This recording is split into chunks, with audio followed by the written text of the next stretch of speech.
All right, so we are live, everyone. My name is Jesse, and I am with Exploring by the Seat of Your Pants. For those joining us for the first time, we are all about bringing conservation, adventure, and science into classrooms around the world. And of course, there are no classrooms right now. All of you are stuck at home, so we so appreciate you tuning in on YouTube as we continue to highlight amazing scientists and explorers from around the globe. Right now, too, we also have some live families and classes joining from California, kids across Ontario, and Miss Kenny's group. So a big shout out to all you guys. And of course, if you're on YouTube, you can type questions in the chat bar as well. But the reason we're all here today is for our speakers. So we are joined live by educators Danielle and Tally at Ripley's Aquarium of Canada in the heart of downtown Toronto. There's a wave from Danielle. So we're going to turn it over to them to learn today about Pacific Sea Nettles, a creature we haven't covered in any of our Ripley's Aquarium sessions so far. So I am so excited to share such an amazing animal with you. So without further ado, I'll turn it over to the ladies at the aquarium. Thanks so much for joining us, guys. Oh, thank you so much for having us, Jesse. This is such a fun time. I'm really excited to talk about the sea nettles. I didn't realize we actually hadn't talked about them at all, so that'll be really exciting and fun. So the sea nettles will go in and out of the camera view. So if you see a little blank screen for a minute, don't worry, they're just going in a circle, so they'll come right around again. So you might be wondering what a sea nettle is. A sea nettle is a type of jellyfish. Jellyfish are closely related to anemones and coral. They're in the group called cnidarian, which is a really weird word because it starts with the letter CN. And cnidarians all have in common is their ability to sting. So these jellyfish also are definitely able to sting. However, it'll hurt, but it won't kill you. That would be more reserved for the box jellyfish, the sea wasps, which are the most venomous jellyfish out there.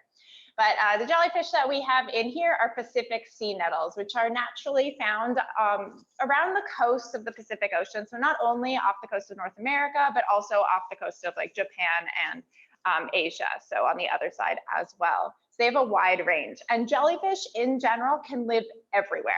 So they live in hot water, cold water, salt water, and even in fresh water. So there have been some invasive species of jellyfish that have even made it into the freshwater lakes in Canada.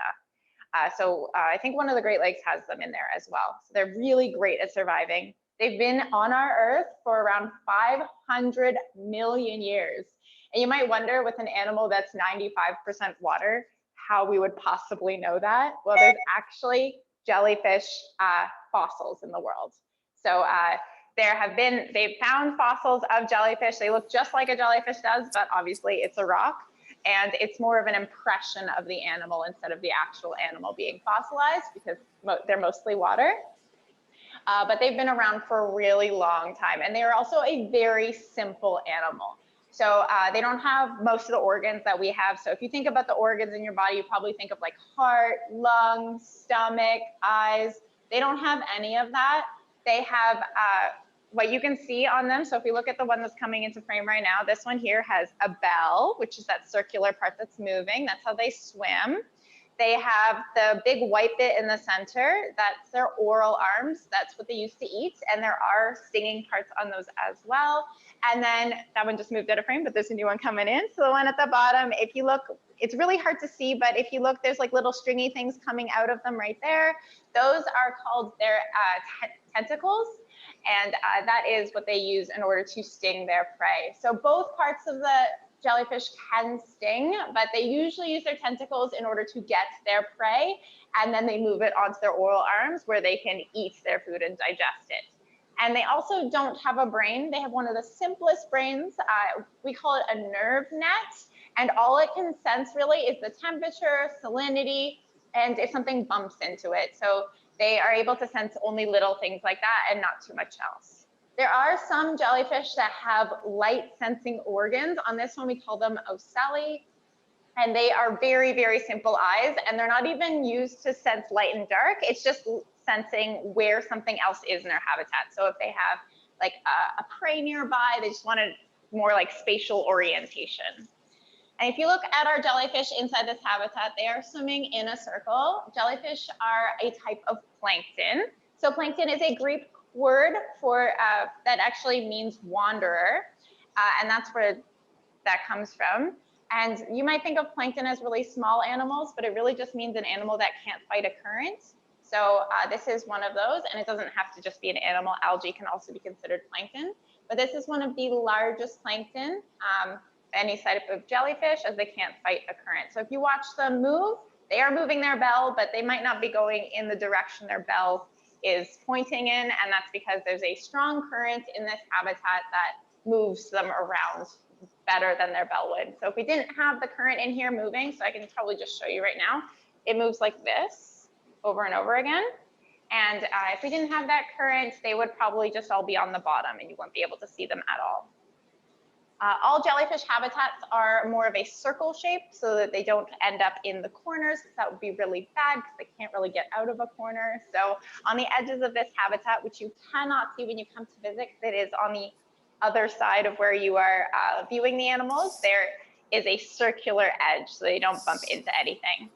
Technically, they can always bump into each other, and that might make a jelly ball, and we wouldn't want that to happen. So sometimes we have to delicately untangle the jellyfish out of that. So the jellyfish in here are having a lot of fun.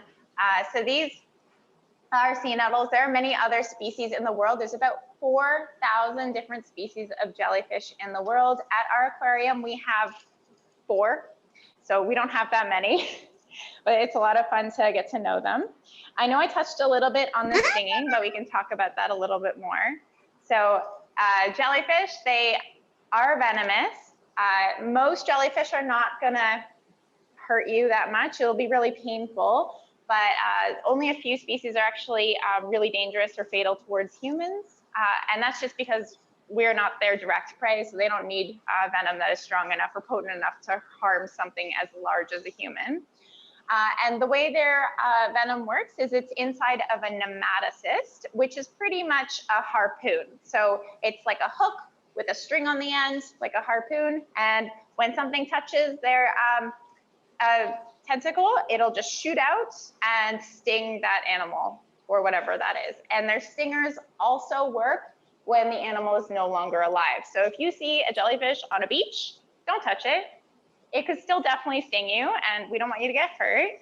But the way to not cure, but to help alleviate the pain of a sting is obviously go to the doctor. But if you are in an area where you can't get to a doctor right away, you can use vinegar or hot and cold packs, and hot packs, and you can take the extra tentacles off using tweezers.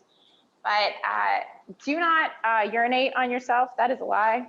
It's just changing the pH level. So they thought at one point that that would work because it was one certain pH level that your urine would be, but it's not a consistent way to help you survive a sting. So this jellyfish can grow to be about 45 centimeters, and the oral arms, the white part in the center, can grow to almost 4.5 meters long. So they can be really large. As you can see, ours are not that big. I'm pretty close to the acrylic right now, and I'd say they're about 1 meter long is their maximum, maybe slightly more than that. Our jellyfish here usually live for about 4 years, and we have been really new to the whole reproduction in captivity for this type of jellyfish. So I'll let Tally talk about that in a minute, but we are, most of our jellyfish are coming from the aquarium in Quebec, and they were all bred in captivity. So we're not getting jellyfish from the wild. Because they're such good survivors, it's really easy for us to have them here. And for our other jellyfish, the moon jellyfish, we've had them reproducing and sustaining their own population for a very long time. Jellyfish, their main predators are sea turtles, larger fish, and birds that live near the ocean. And those animals not only will eat jellyfish and other animals, but they might mistake plastic bags for jellyfish. So it's always a good idea to reduce your plastic input by using less plastic bags, because they might end up in the ocean and another animal could mistake them for their food. Because a plastic bag can't fight a current just like a jellyfish can't. And I'm gonna pass it off to Tally so she can tell you all about their diet and more of the back of house version of this habitat. Perfect, thanks Danielle. Yeah, so my name is Tally. I'm also an educator here at Ripley's Aquarium of Canada. And today I'm actually standing directly above Danielle, just one floor above her, in the area of the aquarium that we like to call Jellyland. So Jellyland is the back of house area for our Pacific Sea Nettles, which Danielle is standing directly in front of. So this is just the top of that exhibit, as well as the top of one of our moon jelly exhibits and where we actually hatch their food. So this is the Pacific Sea Nettle exhibit from above. It looks far less impressive from up here, but this is where our divers will enter and this is where they get their food. So one of the things I want to point out is actually this light bar along here. It travels all across the top of the exhibit. And we're constantly getting questions about whether or not our jellyfish can change color, if they're real, if it's a TV projection. And for the most part, these guys are mostly transparent. They're fairly translucent. And so this light bar will actually help the jellyfish to change color just because the exhibit itself changes color. The jellies themselves are not changing color. So just to defeat that little myth there. So unfortunately, this light here, it actually produces a lot of algae, which is something that we originally didn't predict. And so our divers are constantly having to enter this exhibit in order to really combat that algae growth and to scrub it to make it nice and clean for you guys to be watching from the other side. So you might be thinking about how our divers might get stung if they're going to enter this tank, and you'd be 100% right. If our divers were just to jump in here and start scrubbing, they would 100% be stung. And so to combat that, we actually will drop a large net. It's right there. We'll drop that straight down in this exhibit and we'll trap all the jellies on one side.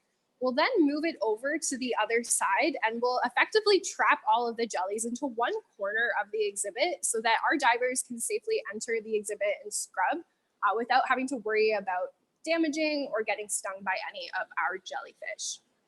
Now, like Danielle mentioned, a circular flow or circular tank is really important for a jellyfish exhibit. It's hard to tell from the top, but the tank is curved and it does have a circular flow there that makes them flow and drift almost in a figure-8 motion. And part of the reason for that is because, yes, they wouldn't be able to get out, but also because jellyfish are really delicate. They're mostly just water and gel, gel-like substance. And so any prolonged contact with an edge or a corner, or even the algae that might be in that exhibit can actually damage them and perforate their bell. So it can cause any holes in them. So that brings me to the next part of our behind the scenes area into something we call the jellyfish hospital. So that's this circular tank right here. It's pretty clear, but there is actually water in here and there's one little baby jellyfish right there. So if any jellyfish were to get any holes in their bells, we would actually put them into this holding exhibit and we would feed them some enriched food, some lots of vitamins and nutrients in order to get them to help regrow that bell there. So fortunately, one of our aquarists, Sophie, has been successfully reproducing some of our nettles, and we do have one baby in here. So he's actually just in the jelly hospital as a nursery right now. Over here, we have brine shrimp. So all of our jellyfish eat something called brine shrimp, which is a very small crustacean, a very small shrimp that's only a couple millimeters in length. You might know them as sea monkeys. So we get these as dormant eggs. They're called cysts. And we'll mix that with water. And the salt water will actually activate them and they'll turn into little brine shrimp. So they'll hatch. So this cylinder here is any brine shrimp that have recently hatched up to 24 hours old. This one here is any brine shrimp that have been growing for 24 hours. And this bin over here is any brine shrimp that have been growing for 48 hours. So you might notice the brown color of these. That's not the color of the brine shrimp, it's actually the color of their eggs. So their eggs are indigestible to animals. They're actually really bad for jellyfish to eat. And so to combat that, researchers have basically coated brine shrimp eggs in something that is magnetic. And then we can basically take this entire cylinder and run it through this pipe here, which has a lot of magnets inside of it. And it'll trap all of the shells and any of the unhatched eggs so that all we get is this cylinder here, which is purely live brine shrimp and none of the unhatched eggs there. So then what we do is after these guys have developed a bit more, after they've essentially grown a bit more, gotten a little bit bigger, gotten a bit more nutritious, we'll put them into these bins. And these bins are actually 1 day's worth of food for our jellyfish. So this bin here, it's actually about half full because we've already done half the feeding for today. You'll see that orange color because it no longer has those brown shells in there. So this orange color, these brine shrimp, they'll actually get gradually fed out to our jellyfish. So each exhibit will get a few liters every single day, and they'll actually drip into the tank constantly throughout the day. So we wouldn't want to pour it in all at once. Since these guys are essentially opportunistic carnivores, they're grazers, they need a constant access to food. And part of the reason why we're giving them live shrimp is because they need to have food that's in the water column. If they were just getting food that would sink to the bottom, they wouldn't be able to get it with their arms and their tentacles. The smaller bucket over here is for our non-jellyfish. So any invertebrates or any small fish that also eat brine shrimp. For example, our seahorses, if you checked in with our session with them, they will get these brine shrimp right here. So Danielle had just touched on reproduction, and I'm just going to touch on it a little bit up here. I won't go too far into it, but over here we have basically like a science experiment table for some of our jelly aquarists, and they're actually working on reproducing jellyfish in captivity. So this sludge right here, it looks very unappetizing, but inside there's actually thousands and millions of tiny little jellyfish polyps. And these guys won't shift into the next stage of their life unless they're actually put under extreme stresses. So one thing that you can do is add an extra level of iodine to the water, and that will trigger these jellyfish to kind of move on to the next stage of their life. So after a few trial and errors with that, we've recently been getting sea nettle babies as well as moon jelly babies, which are the common jellyfish you might think of. So we've been getting generations of jellyfish so that hopefully in the future we can become fully sustainable, self-sustainable. We don't need to rely on any other aquariums or any wild populations of jellyfish. We'll be able to reproduce them all within this hatchery. So I think now would be a great time to turn it over to any questions if you guys have any about our jellyfish. Fantastic. Well, thank you so much, Danielle and Tally, for a fantastic presentation highlighting jellyfish below and above, behind the scenes too. Really rare to get the chance to go behind the scenes at a major aquarium, so I hope you guys enjoyed that as much as I did. We've got a whole whack of people tuning in on YouTube, so if you guys want to type questions in the chat bar, please do. I'm going to go to Mr. Barcinas and Angela's group live here on screen. We've also got Miss Kenny's students. So if you guys want to raise your hand digitally via Zoom, let me know you have questions, or type it in the chat bar that you have questions, and I'll come to you. We'll take as many as we can. But first, I'm going to go to Mr. Barcinas, and if he has a question to kick us off from his students in Benicia in California, go right ahead. Let's just demute your mic. Most of my students are asking their questions through YouTube Live, but I have a question. Please. About the baby that's in the hospital or the nursery. How long does it take before it transitions into the big tank? Yeah. Tally, go ahead. So with this one right here, it's only a few months old. It's really trial and error. It depends in captivity. So with Sophie, she has been working on these for several years. So these polyps can survive for years without being triggered and moving on to the next life stage. So it really depends on when she puts any stressors on them to move on. This guy over here, the one that is in the hospital, it's really just a nursery right now because he's so small. This is actually in a medusae life stage. So it's in the final life stage. It's fully grown. Or fully developed, it would just get a little bit bigger. So if we were to put this one inside the sea nettle exhibit, it would probably get eaten by the other sea nettles just because it's so much smaller. So it is fully developed in the life stage size, but it's just got some inches to grow. Fantastic. All right, let's go to Andreas. If you have a question, come on up, man.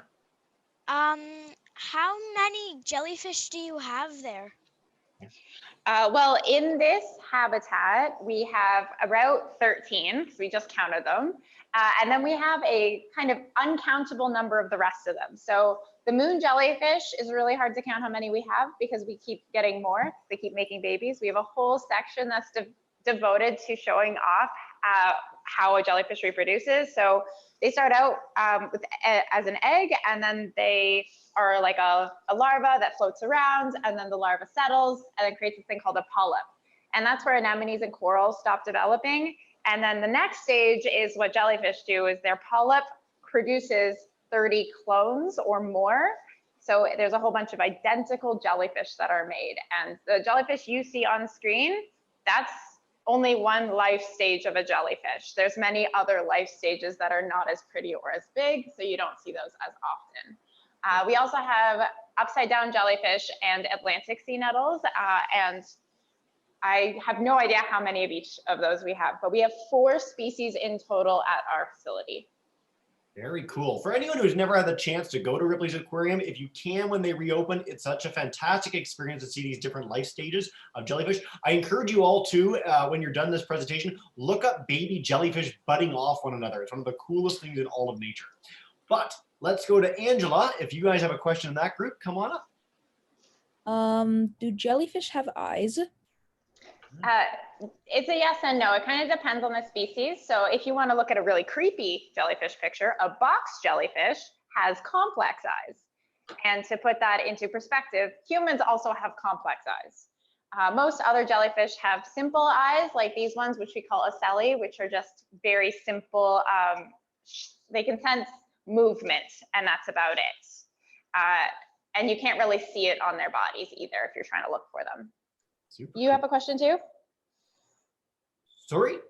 There's another hand up in that. Yeah, I'm going to get to all the hands. I'm Okay. not sure we're going on. Thank you very much, Danielle. So I'm going to take one from YouTube actually right now. Maymuna wants to know, what color are jellyfish normally without the lights?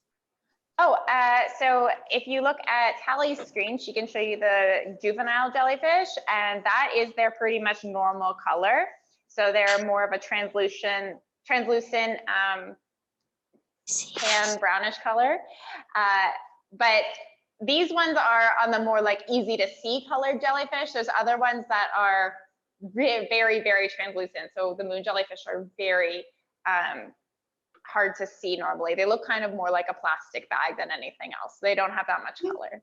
Awesome. To add on to that, actually, so the reason that this one is orange is actually not the color of the jellyfish. It's because if you look at the food that it's eating and they're translucent, it's actually the food that's showing up. So that's why he's showing up a little orange there. Huh, how cool is that? All right, we're gonna go to Nebby. If you have a question, come on up. How old are all the jellyfish? Yeah. So the sea nettles that we have here, they live to about 4 years old, and that's as their Medusa stage. So that's the stage you see. Their other stage can live for like a couple years as just a little polyp before they bud off and become a jellyfish.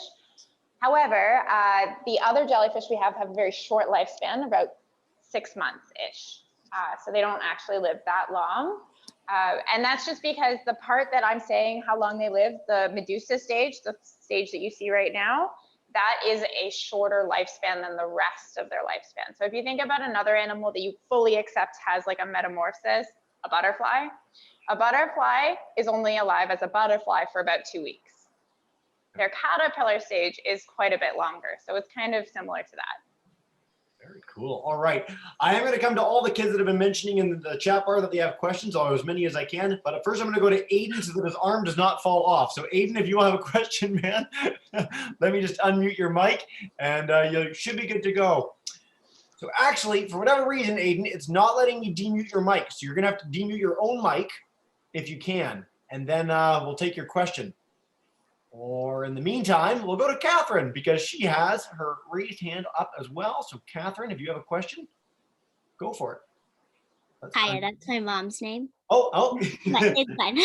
I was wondering, you know, the holes in the jellyfish, how that's what they can get? Mm-hmm. What would, if they got a hole in them, would it leak anything out? Like if we got a cut, we'd bleed? Yeah. That's a really good question. I actually don't know the answer to this. Tally, do you know the answer to this? So if these guys were to get any holes in their bells, it won't leak out anything. But what will happen is it'll impact their ability to swim or to kind of like navigate through the water column, which is why we'll put them into the holding tank to give them a little extra one-on-one time and healing time. Another way that this can happen though is actually through air bubbles. So if there's too much flow within our sea nettles exhibit, if the water was moving too fast, they could get air bubbles trapped in their bells and they can actually shred from the inside out. So nothing will leak out, but it can cause a lot of permanent damage, which can prevent them from swimming or being able to get food. Yeah, that's not a good way to go. All right, we're going to go to Sophia. If you have a question, I know your name is Nicole in the chat bar here, but we'll go to you for a question. Go on up. When people sting, when the jellyfish sting people, does it affect them too? Yeah. Well, it is painful and it hurts, and you could get a scar from it, but No, Danielle, does the stinging affect the jellyfish? Just like, when bees, sometimes the stinger Okay. comes out? Yeah. So jellyfish use stings so often that it won't actually negatively impact them unless they are took out of the water by whatever they stung. So if they happen to sting a human while they are near a boat and the person got out of the water, then the animal would dry up a little bit because they're not in the water, and that's where they need to survive.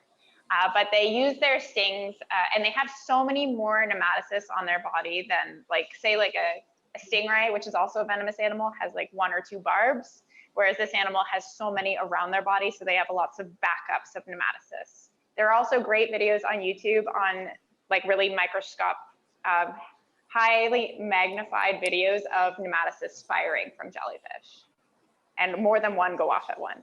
Super cool. All right, before I keep taking questions, I just want to note for the kids that actually have their physical hands raised, you can put your hands down. Just let me know in the chat bar that you have questions. I don't want your arms to fall off in the session. I'd feel really bad. I'm going to take a quick question from YouTube. So Satara has been joining us for a huge number of sessions and with Maimuna. Satara wants to know, how long do baby jellyfish need to stay in the nursery? So this nursery here, I'm not sure how long this one has been in here, but it's actually more based on size, not based on how many months. So how big this guy grows is all dependent on him and how much food he has access to.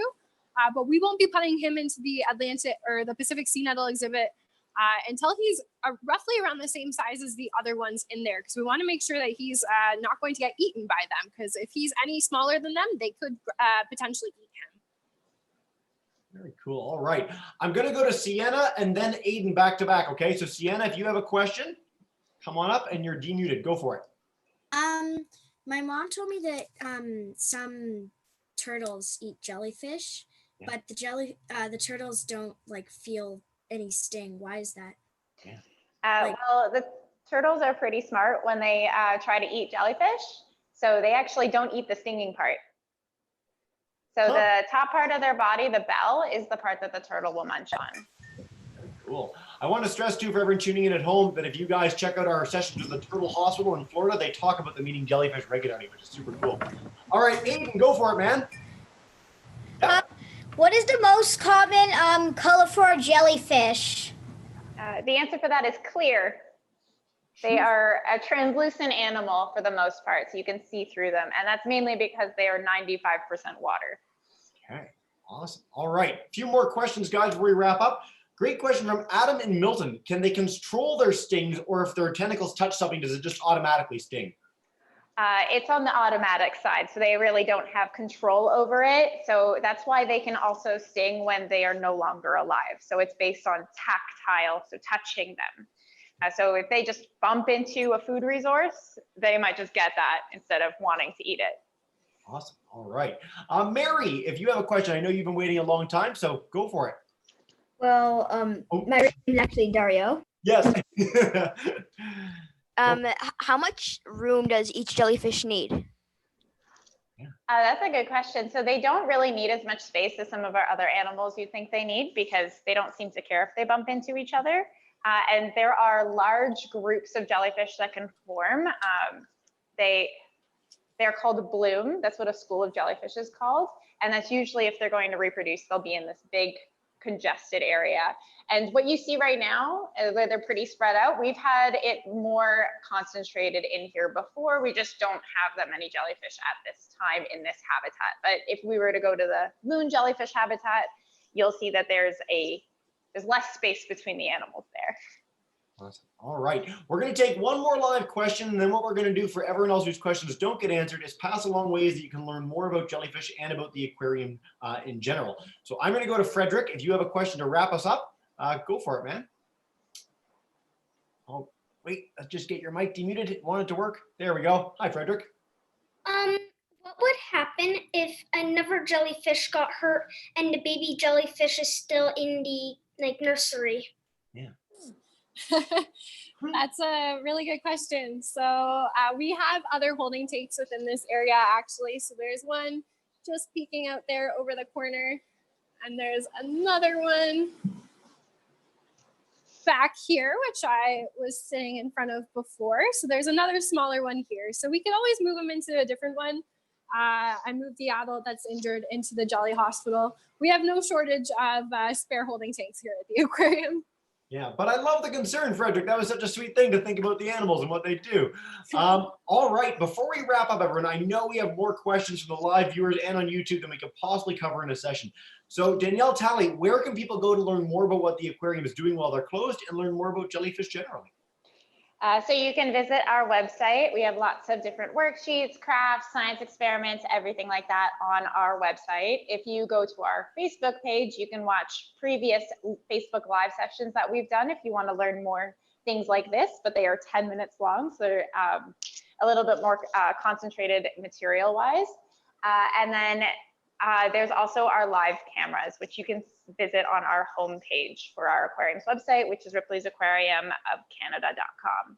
And Jesse just linked it below. Awesome. Yes, I put that in the chat bar for everyone who's live with me on Zoom. And I'll also put it in the YouTube chat bar for everyone tuning in at home, so you guys can check that out. All sorts of great resources. And do check out our past sessions on Exploring by the Seat of Your Pants. They're on our YouTube channel. You can subscribe to us on YouTube, check out even more great content, our Twitter page, or donate if you like what we're doing with digital education. But for now, Tally and Danielle, thank you so much for joining us. We so appreciate you sharing your neat nettles with us today. Thank you so much for having us, Jesse. It was a pleasure. All right, for all our kids joining live, Mr. Barcina's, Angela's group, Miss Kenny's class, if you guys want to demute all your microphones together and join me in saying a huge thank you to the team, go for it. Just keep demuting those mics, guys, and Thank you. Thank you. Thank you. Thank you. Thank you. Thank you. Thank you. Have a wonderful rest of your day.